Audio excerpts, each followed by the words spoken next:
President Trump continues to tell everybody that he is working on a deal to end this war. He is working on a deal that will ensure no nuclear weapons for Iran, that they will not have control of the Strait of Hormuz, and everything will be wonderful as long as they agree to this, or bad things will happen. Problem is, when you start looking at all parts of this equation, lots of confusion and lots of contradictory information. We're going to get to the bottom of that today. We're also going to talk about potential for nuclear war in Europe, something that seems to have just been taken off the table and is not even a realistic possibility, but we may see it's a little bit more serious than we think.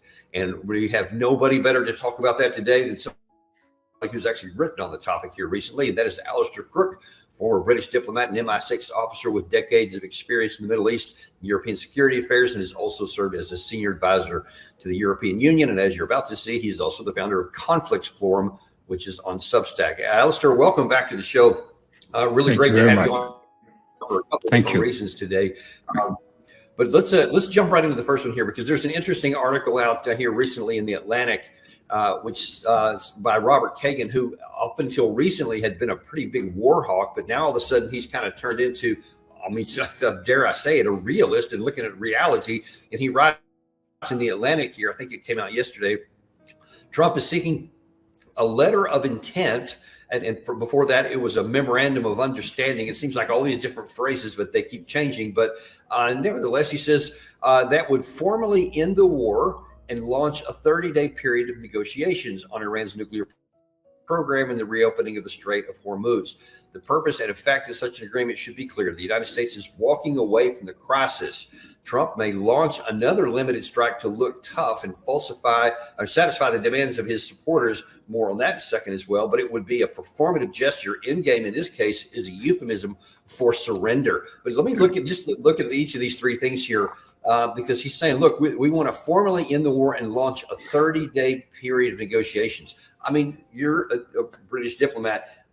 I'm thinking, wait, if you're going to enter into negotiations, that's not an end of war. That's not a permanent anything. That's just a ceasefire to have negotiations. How do you read that part of it?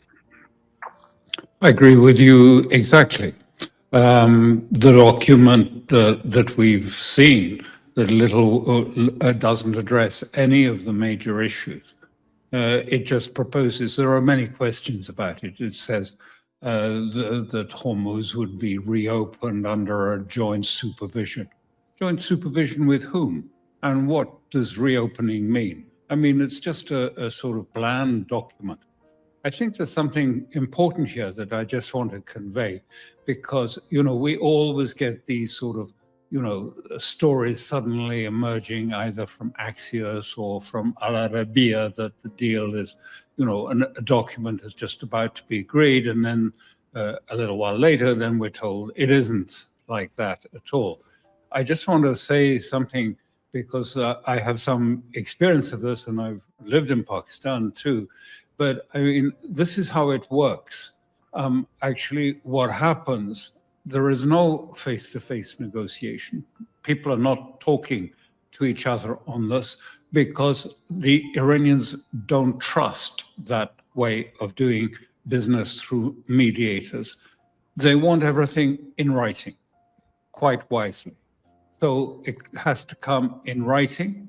Then whether it is Munir or some other Pakistani official would then hand it over to the Iranians.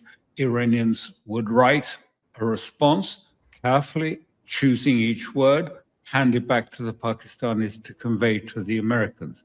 It's not a sort of a discussion. And so sometimes this gets, if you like, in their enthusiasm for being a mediator. Sometimes mediators put a gloss on things or try and promote it. Remember that the Pakistani military, like the Pakistani Field Marshal, has no political base in Pakistan at all. He is a military person who's acted, if you like, in an irregular way. The popular leader of Pakistan, Imran Khan, was imprisoned and ousted at the behest of the United States because he took a neutral stand on the war in Ukraine. And so this person who's there has nothing other than the support of the United States. And so he is naturally seeking to please the United States. So probably drafts get written and get presented as if they're from the United States, or what he thinks people would like him to hear in the United States, or perhaps they come from the United States with sort of input, verbal input from them. But it is just simply a postbox. So a piece of paper goes one way and a piece of paper goes back the other way because of the experience of being misled. The Iranians have a long experience of being misled, that things are said to be, oh yes, we had a little earlier, oh yes, we had, oh yes, sanctions can be lifted during the talks. Yes, it can be a ceasefire and this can happen. And it turns out that, there are no real concessions from the United States. And I would say where we are at the moment is still at the same impasse. The Iranians remain with their 5 points, their 5 points of the prerequisite conditions to enter into negotiations. And America, Trump's position remains the same. He wants the enriched uranium, he wants Hormuz opened without tolls. And so there's impasse at the moment. And mostly these negotiations that we're seeing were mostly actually more about manipulating markets, manipulating the oil price and the futures market, trying to get it down so that Americans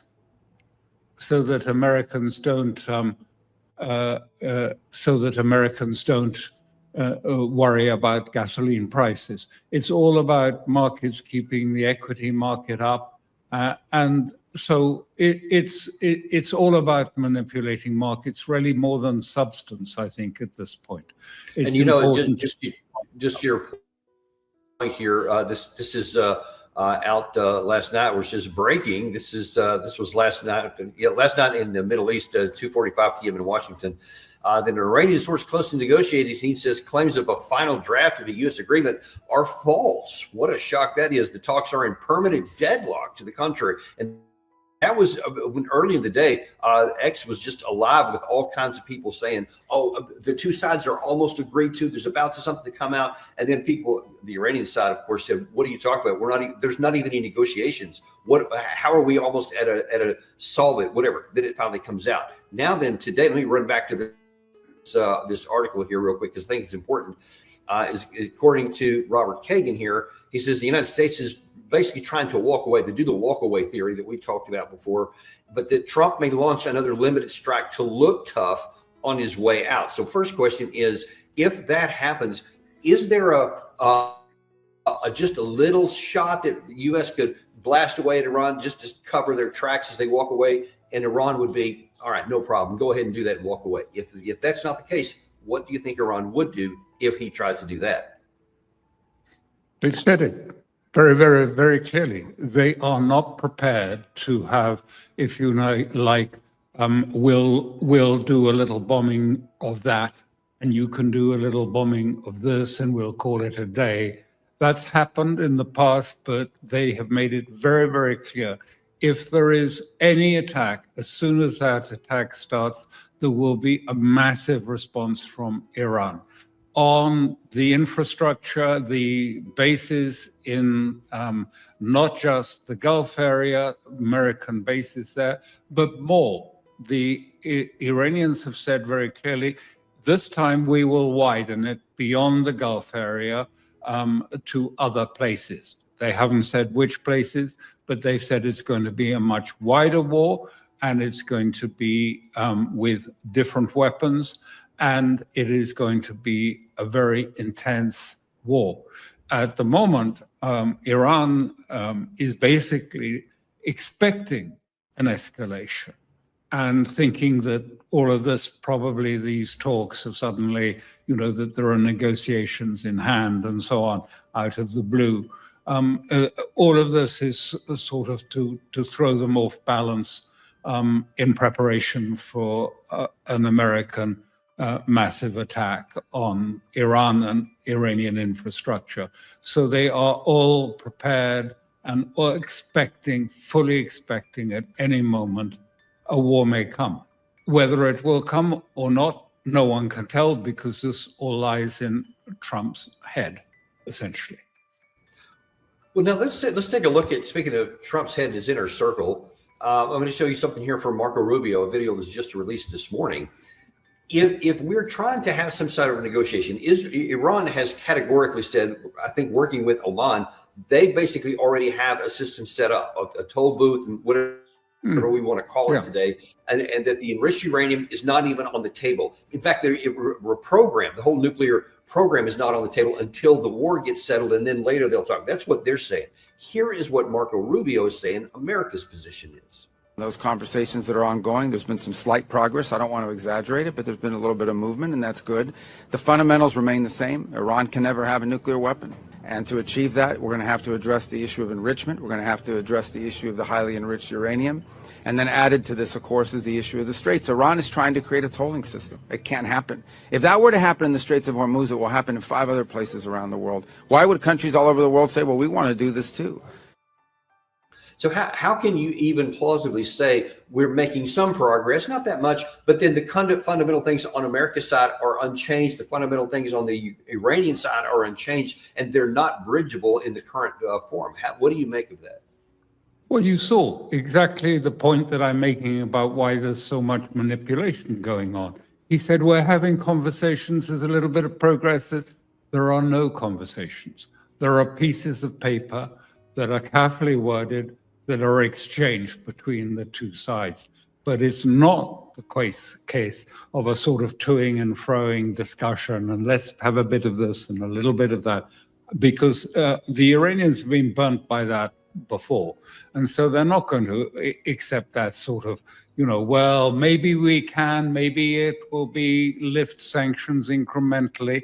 Oh yeah, they've heard that many times before. And were sanctions incrementally lifted? No, they don't believe so.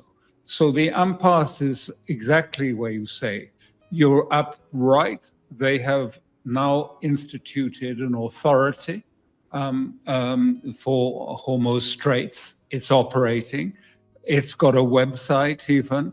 You have to fill in some forms and you pass them through. And between Oman and Iran, they can pass. And if you don't like the word toll, well, the Iranians say this is an environmental charge and a security charge, since you don't like it. But I don't understand why Rubio has got such a thing, saying, oh, tolls, no, impossible. What do you think people pay when they go through the Suez Canal to get into the Red Sea? Do they not pay a toll? Panama Canal, do you not pay a toll to go through these areas? Do you not pay a toll when you go on a motorway? I do here. Every time I have to go on a motorway, I get used to paying tolls. So, I mean, these are normal facts of life.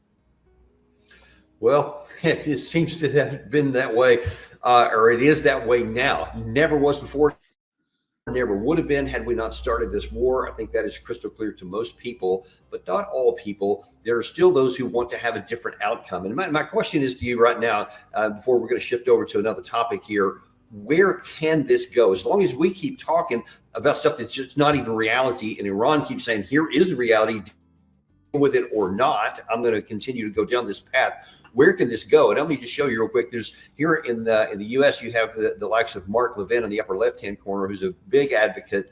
And you can see from his post here just last night, it's time to destroy the Iranian regime. Now he's like saying, forget it, not even any niceties. Let's just destroy them, forget this, and get it done. The clock is ticking. Meanwhile, you have on the other side here, that's just from this morning, the Iranian source says that the whole issue is about Iran wants a 30-day trust building period before you'll do anything, which is just not going to happen either. So we just seem to be at a complete impasse in reality. So where can this go in the near term? Well, this is precisely why the Iranian calculus is that Trump, for all sorts of reasons, going from the Israeli crisis at the moment, and Israel is in a form of crisis. And the headlines in the Hebrew press are very clear. Netanyahu needs a big war. It says that. It's also even in the English language press. Everyone in Israel understands that Netanyahu is in deep crisis. His government may come apart because of a conscription bill. It's weakening. There's all sorts of stories about it. May even blow up before elections. I.e., elections will come perhaps earlier. It could blow up anytime. The military are telling Netanyahu that the IDF, the Israeli Defense Force, is collapsing. It cannot continue. It's just overstretched. Morale is bad. Discipline is breaking down. The troops are looting and killing and doing criminal acts, and the army is losing control over this.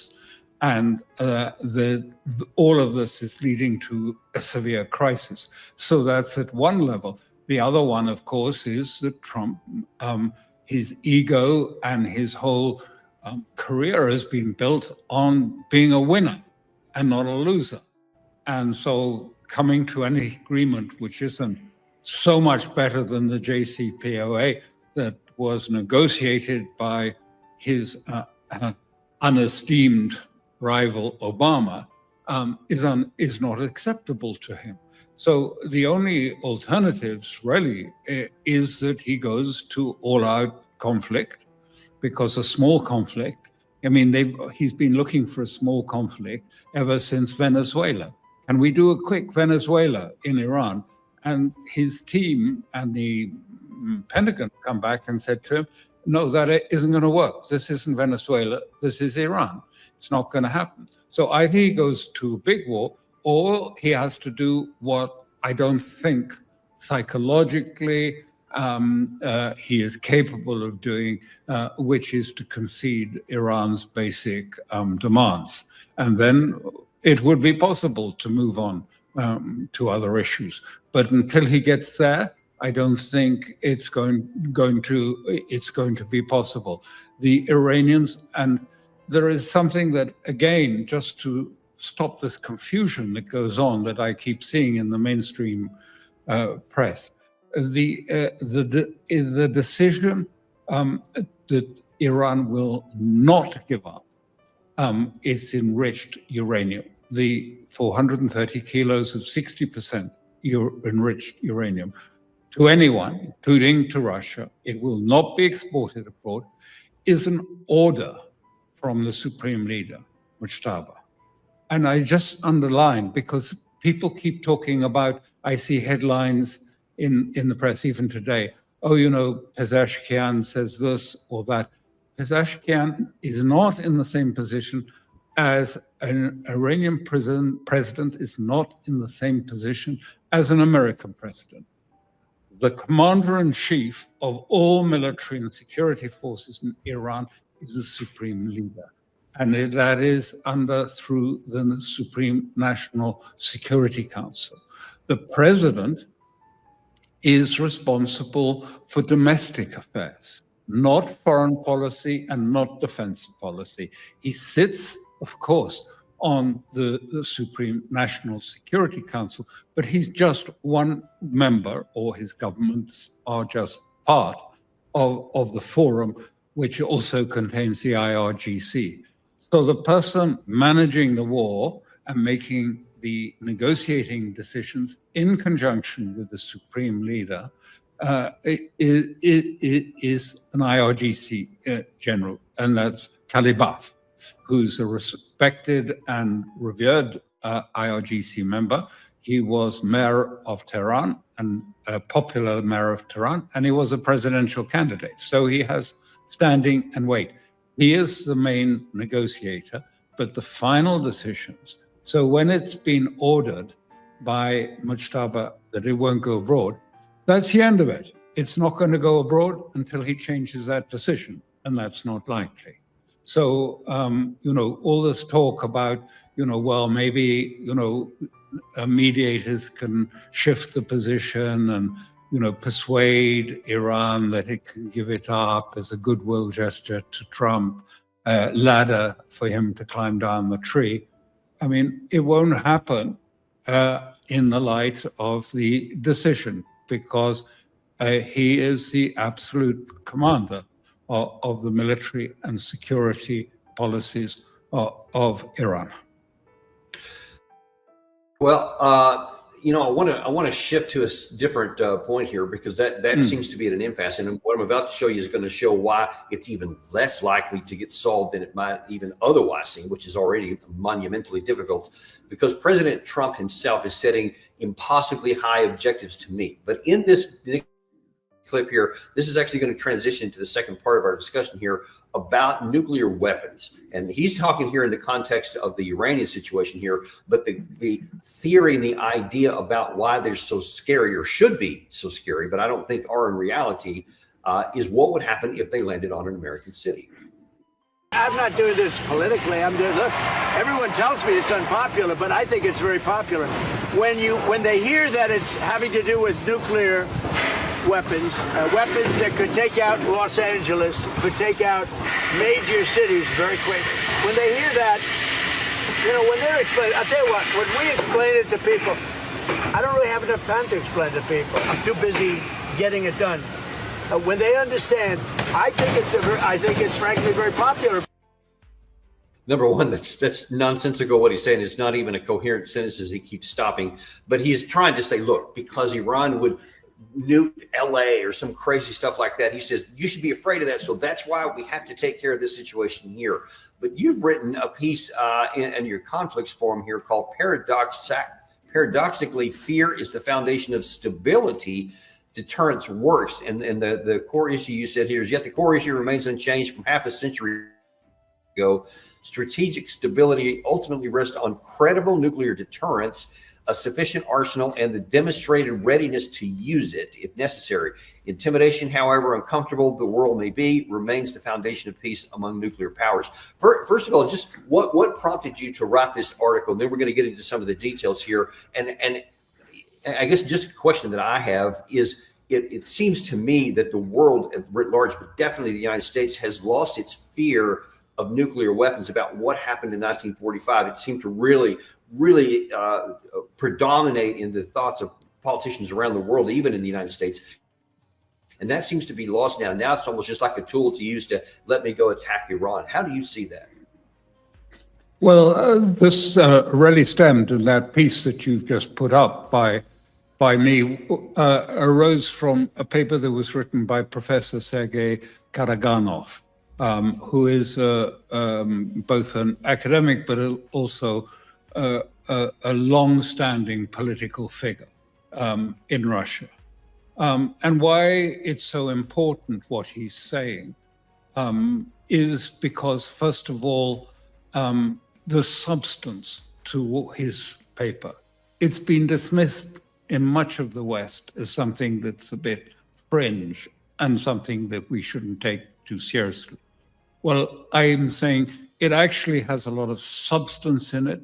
And secondly, it's important because actually the views expressed in this paper and repeated by Professor Karaganov in innumerable interviews on television and other things are now at the center of Russian politics. They're not an outlying idea. They have become the mainstream view. That's why we should take this proposition very seriously. And what it goes back to, and when I'm saying that, it's because I've had direct, I've discussed this directly with Professor Karaganov, and I have some, therefore, idea of, the background to it, because it comes from my direct conversation with it. But it is about the sense, which you just mentioned, that whereas Russia did have, if you like, a deterrence, a nuclear deterrence in the 50s, which they had created a great trouble because they were in the Cold War, if you like, and that they felt the need to defend themselves and to create a deterrence that would be deterrent, that would deter. And it was that in the 50s. And then, of course, after the implosion of the Soviet Union, much of that disappeared. Russia was obviously much weaker, but the deterrence lapsed. And what Karaganov has been saying very much is the problem is that people don't take deterrence, because of course Russia still is a major nuclear power. They've just had a demonstration of that in this recent time, a massive demonstration of their nuclear forces. So it is a nuclear power, but you've probably come across it, as I have. You know, if I say, oh, well, you know, if you push this too far, you may find that there will be a reaction from Russia. Oh, no, Alastair, of course not, because, I mean, the Russians would never dare to do something like that. They wouldn't. It's all bluff. It's just bluff from Moscow. We don't take this serious. This has been a constant refrain from American and European neocons throughout this period. It's all bluff. They'd never use it. We can go on building our nuclear forces and even think again of nuclear primacy, because Russia really will never do it. They're too cautious. They would never use a nuclear weapon. And Karaganov said to me, and he wrote it in this report, you know, this is a very dangerous thing for the world to enter into a position where they think that Russia will never use its nuclear forces under any circumstances, however provoked, because they don't fear it and they think everything is just bluff and we can just go on taunting Russia, we can go on escalating against Russia, and there will be no consequences. And what we have seen, and we see this very visibly, and why it's so important now, is we've seen the Europeans particularly ratchet every few months. It ratchets the pressure on Russia. First of all, it was drones inside on the borders of Russia, Belgorod or some area. Then there were drones going further afield.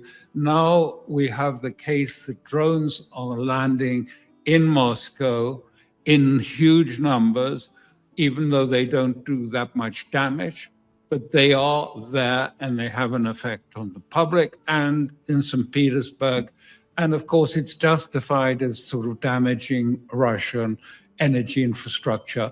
And it isn't. It really isn't. It does a little damage to some refineries, but they are quickly repaired. It is a provocation more than a strategic weapon that is being used.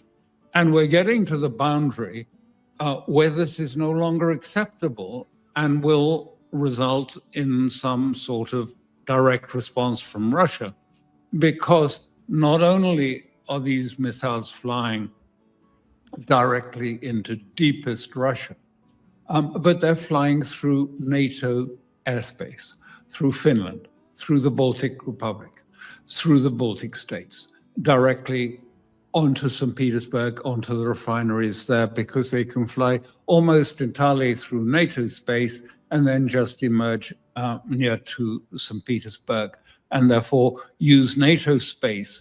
And the reliance on the sort of Article 5 that NATO would never be attacked by Russia because Russia would never dare to do such a thing, relying on that to get around Russia's air defenses and to spring up right on target at St. Petersburg or Moscow. And it's now going stage by stage, and now it is getting too much.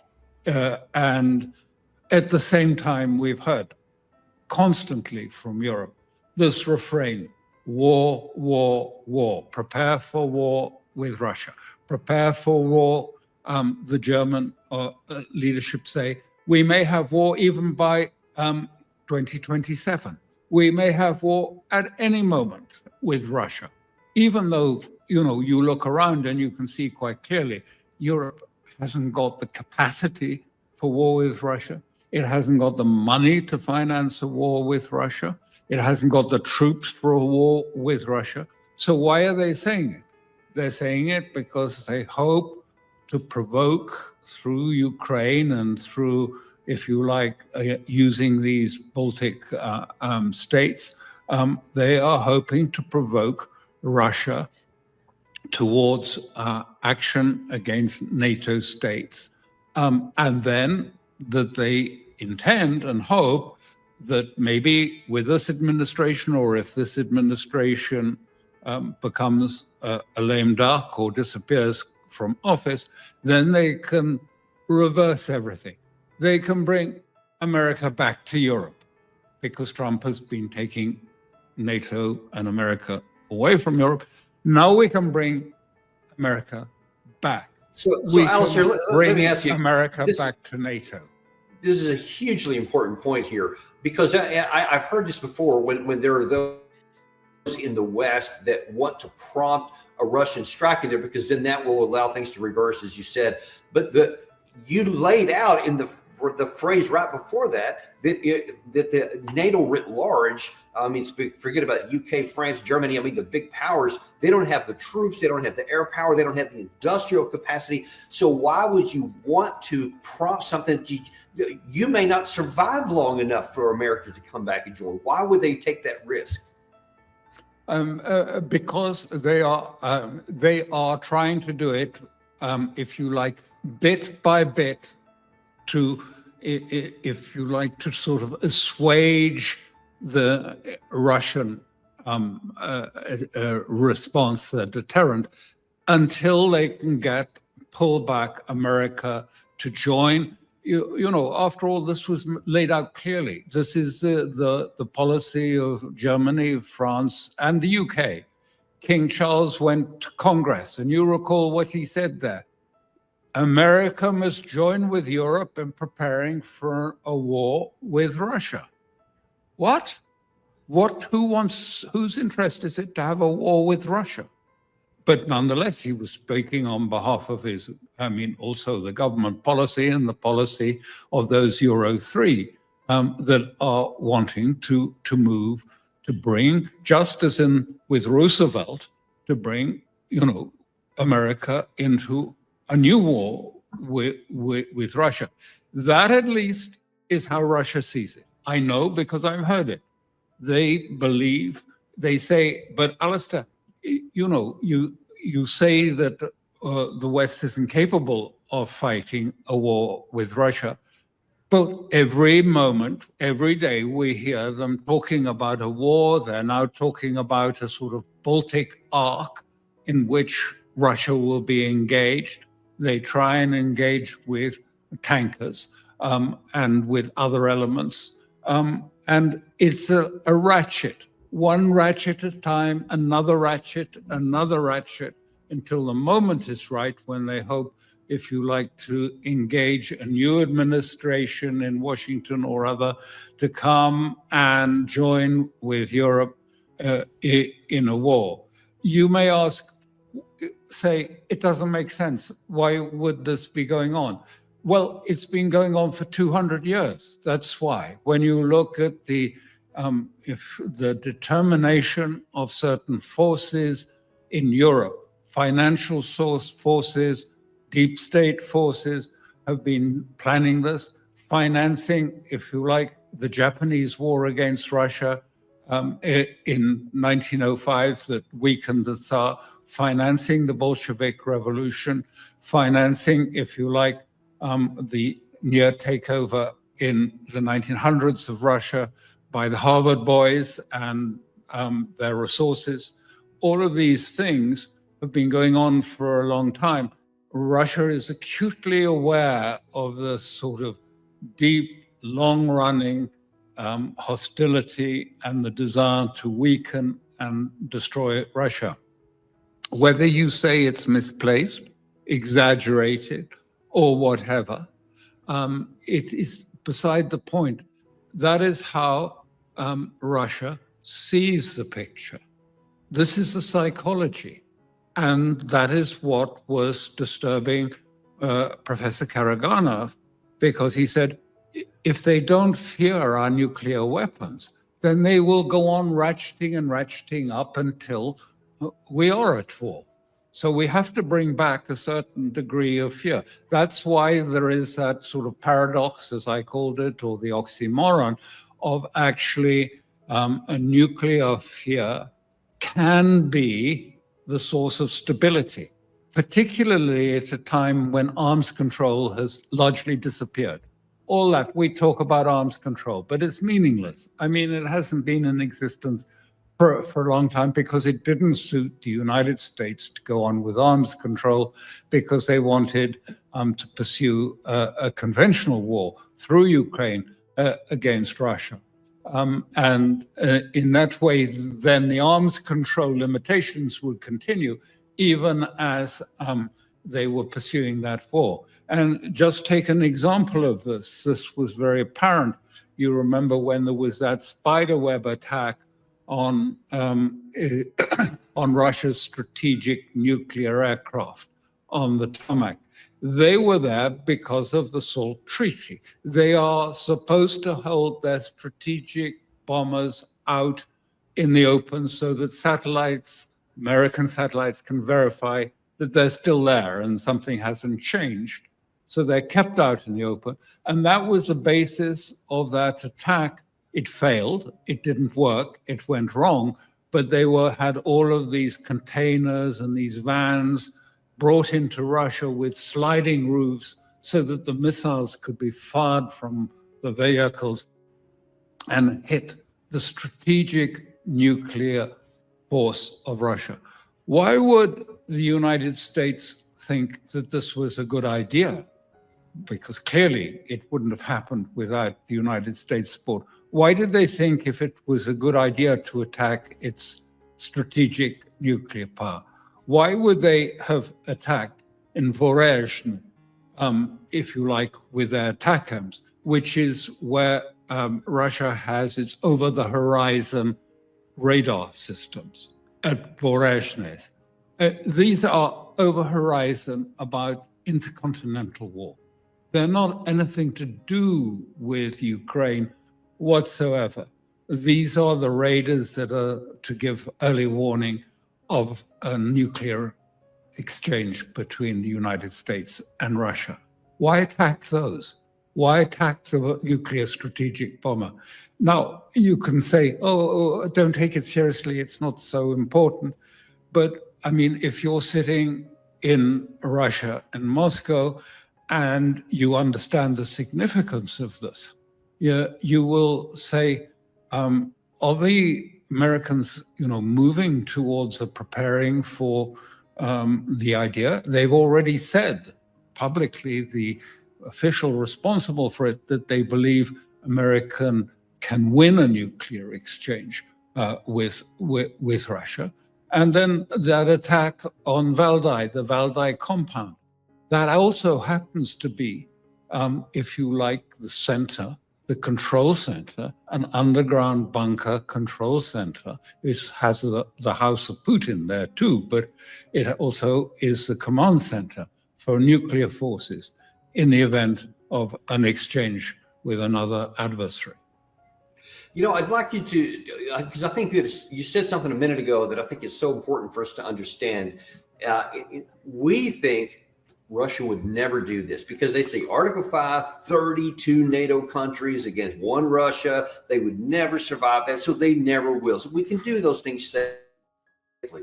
But I want you to help us to understand the Russian mentality as exposed by Professor Karaganov, as you mentioned here, because he said one interesting thing I found very interesting from your article. This is what you put in there that he wrote: the use of nuclear weapons is a great sin, but the de facto refusal to use them is an unforgivable, deadly, and criminal sin, because it paves the way for expansion and escalation of the world war unleashed by the West. If it is not stopped, it will most definitely lead to the destruction of humanity, including our own country. Vladimir Putin's question: And what is the point of a world without Russia remains relevant. So when he says that using nuclear weapons is a sin, but not using them is a greater sin, to what extent does that, impose on Putin's thinking, and how widespread is that in Russia?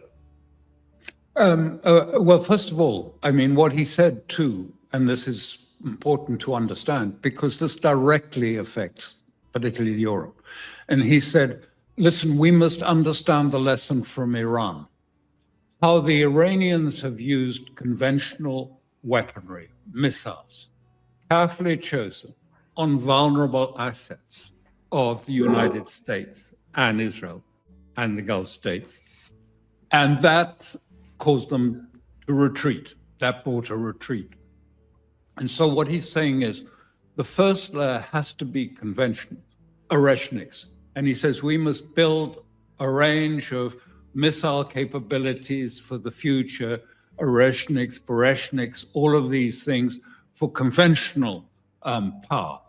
But at the back of it always has to be some sense of real fear that there is ultimately, if none of those things work, the nuclear. I mean, the absolute last resort is a nuclear use. But to rule out or to allow that deterrence to fall away, to come into a disuse, is a danger. And I happen to think also that actually it is in a European interest for Russia to have a deterrence, because otherwise we will slowly, step by step, end up possibly in a major war with Russia by these little steps that Europe is taking every time. You know, first of all, it was drones, then it's ATACMS. They wanted to use Tomahawk missiles. Now they are using massive drones that are made in Britain, made in France. The actual drones or assembled in Ukraine, but made in Britain. These are British, if you like. Who's behind the plan? And this is why I'm saying it goes back to the decision makers. Who is behind this plan to do this escalation, to use the Baltics and Finland? You know, the Baltics are just, minor in this. The big question that Russia is looking at, who is the decision makers? And the decision makers are in Germany and in Britain and in France that are planning this slow escalation. You know what it's called. This is what the Russians think is happening, is that we are trying to boil the frog. You know the story. You boil the frog, you put the frog into cold water, and as you slowly increase the heat, after, degree by degree, in the end, the frog dies. And so they think that this, what is happening is a sort of boiling the frog exercise of escalation, small escalations. And so I think if this goes on, this is just my personal view, but if it goes on, I think there will be a reaction against the decision makers who are behind it. I mean, we know quite clearly, it's not a surprise, they've already said this. And we don't know, exactly I don't know where the missiles launched from, but Naryshkin has said that they are actually that the Ukrainians are in Latvia with these drones. I don't know. Naryshkin is the head of the intelligence service, so he probably has quite good information. But even if they're not, it's not so much what's happening in the Baltic states. And there are, threats to go to the Kaliningrad peninsula or anything like that. They have to, as they see it, have to send a painful and clear message to decision makers. Those decision makers are largely in Europe. It's European driven, this move towards war with Russia. But just like as we've heard about, the war on Iran, the question is, why would it be in a European interest to go to war with Russia? What for? How could it be in a European interest? Well, it has been a European interest for a long time.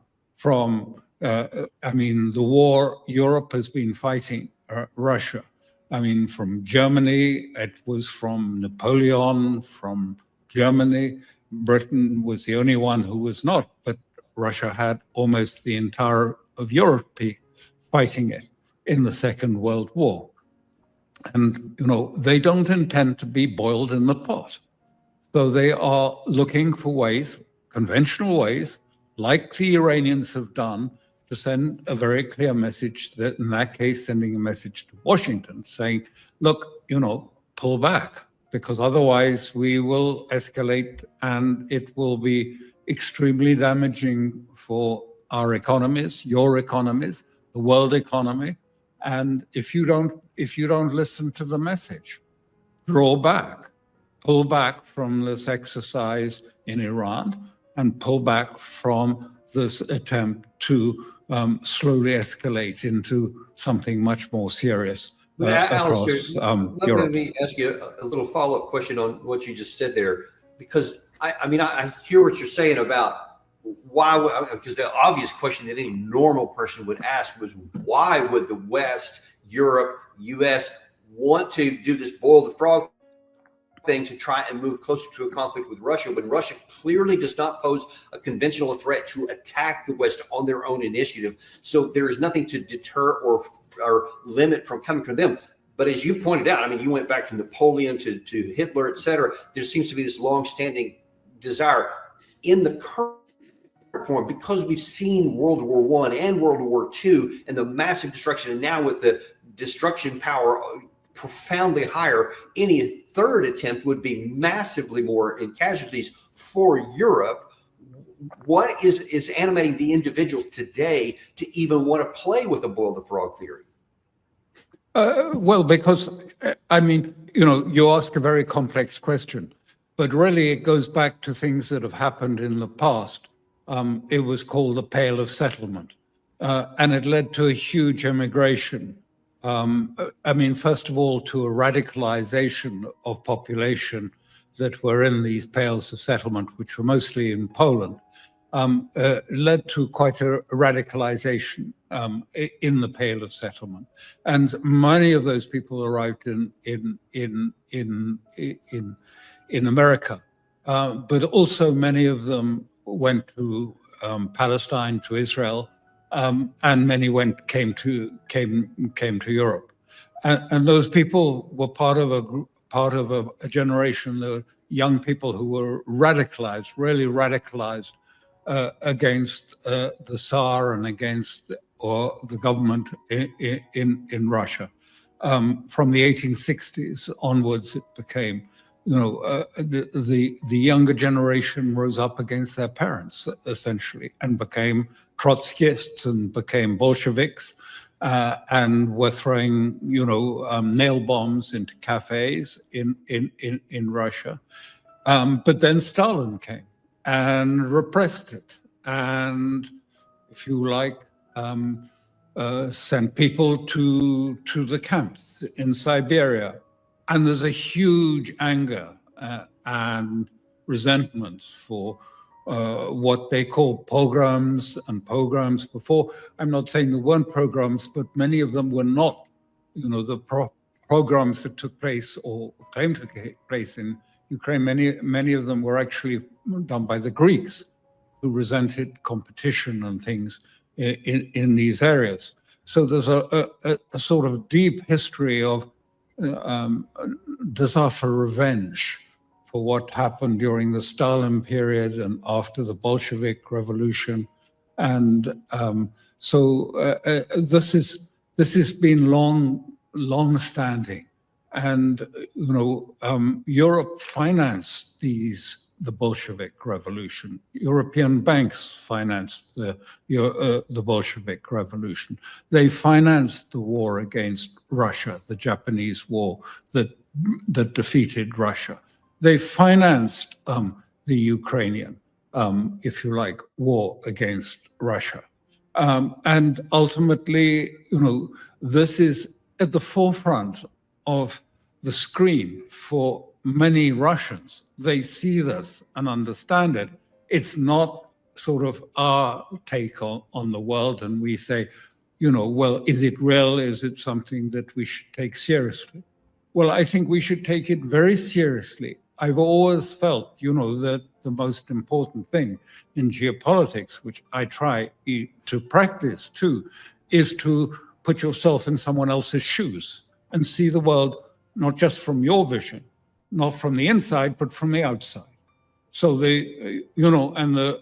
huge change that can take place politically and in geopolitical understanding is when suddenly for a moment you see actually the inside has an outside and the outside is a different view.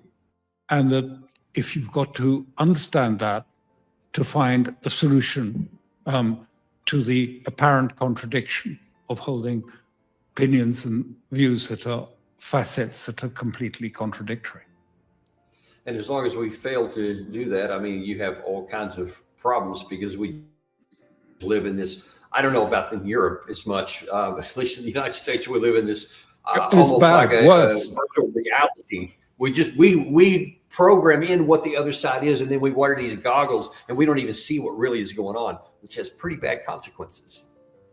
So this is, and the consequences could be very serious with this. If we ignore what, and you said, is the paper by Karaganov serious? Yes, I'm trying to say to you, this is, yes, when he first started talking about this nuclear issues, it was considered to be a little bit out of an outlier. It is now dead central. This is the thinking. This is why the Russians have just had a major nuclear. This is the first step. A major, look at it. It's been a massive demonstration of nuclear power that has taken place. People will say to you, was it probably scheduled a year ago? No, it was put on particularly now to say to the West, don't forget, we are a nuclear power. And if you think you can just ignore this by going on sort of bit by bit, dissecting us and taking us to pieces, continuing to use Ukraine as a battering ramp to destroy Russia. And what that's saying is, Europe is using Ukraine to prevent a settlement. I think that was so obvious during that period when Witkoff and Kushner were going back and forwards. I mean, every time, the Europeans would call a meeting and then they bring Zelensky in and say, no, we can't have this. We can't have this at all. They have to continue. There can't be anything. There can't be a settlement. There can only be an unilateral ceasefire. That's all that is acceptable. And it didn't resolve the issues. The issue fundamentally about Ukraine is the same one. It's Russian security. They need to know what is the limit of NATO's, if you like, where is the border of NATO? How far does NATO extend? And to say on the other side, this is Russia, China's Asian frontier. We have to have some understanding.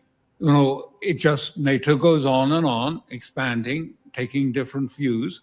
And the Russians are saying, we have to halt this. We have to have a serious discussion.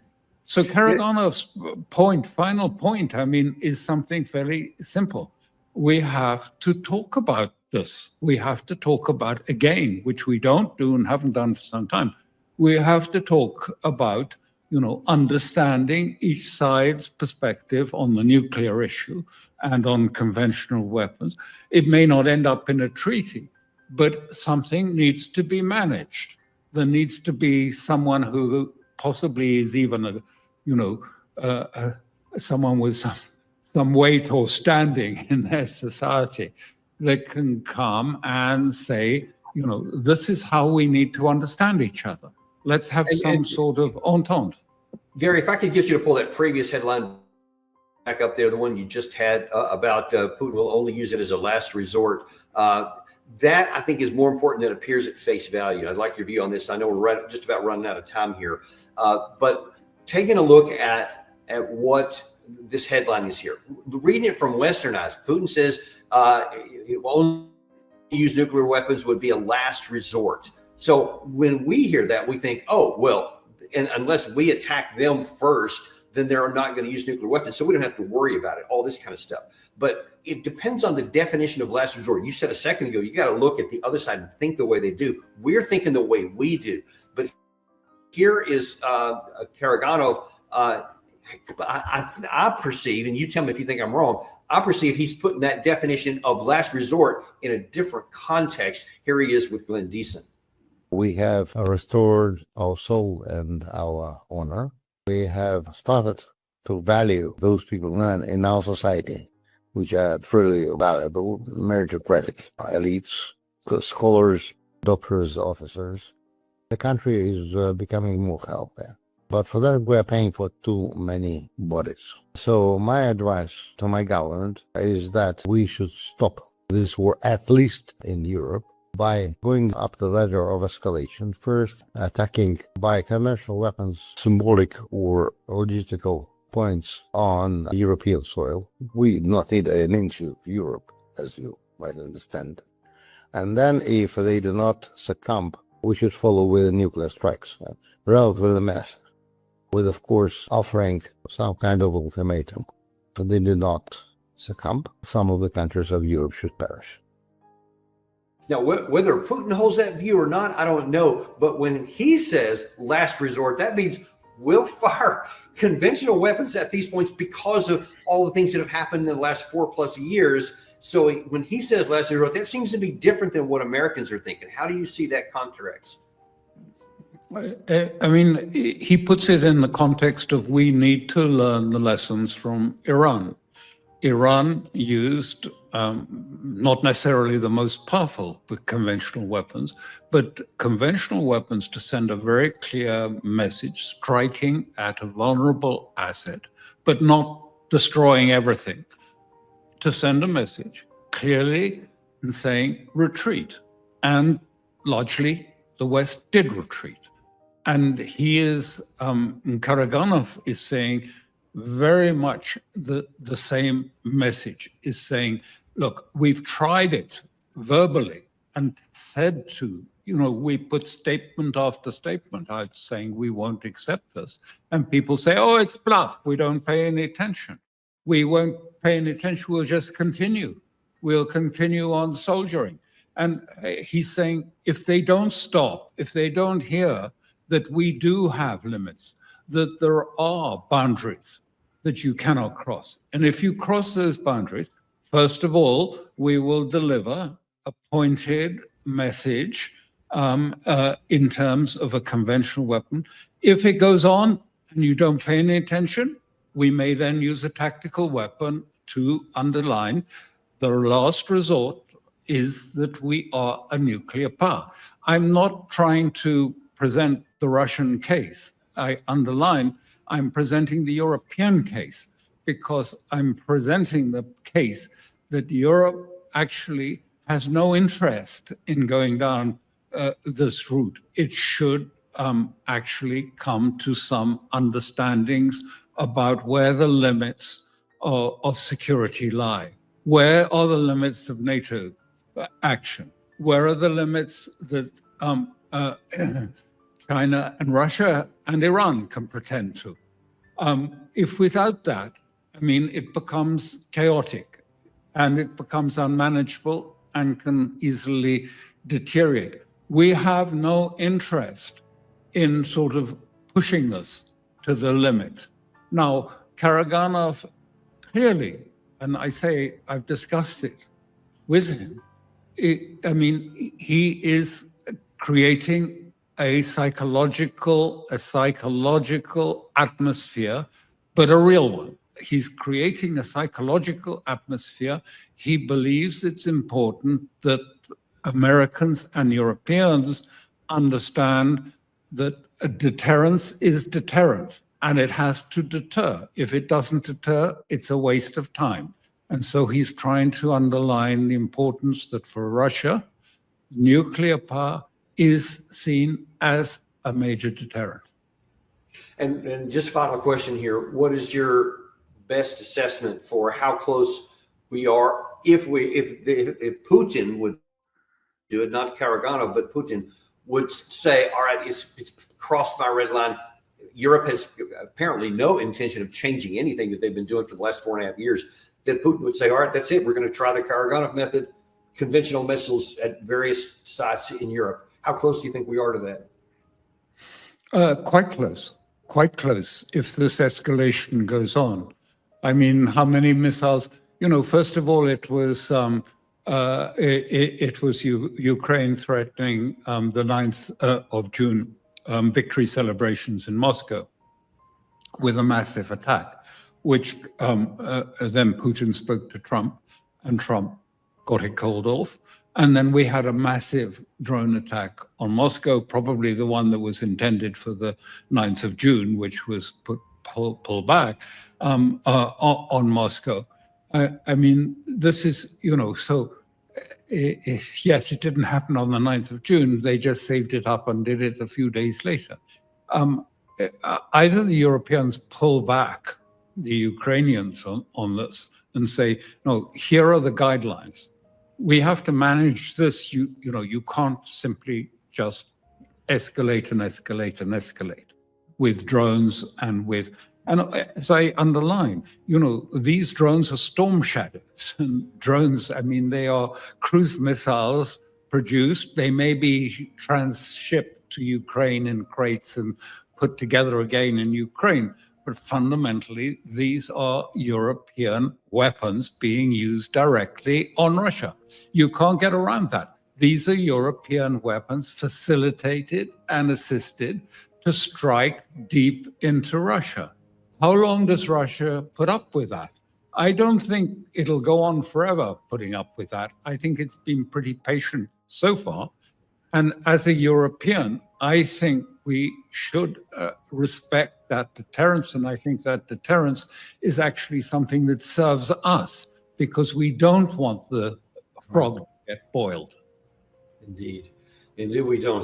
You couldn't put it any better myself. Thank you so much for coming on today, Alastair, and really laying this out in an honest way. Just remind people to go and read this whole article on the Conflicts Forum. There's the address you see on the screen, conflictsforum.substack.com, and read all this stuff, because there's constant new material we put out there. So thank you very much, Alastair. It's always a pleasure to have you on the show. Thank you. Thank you for having me.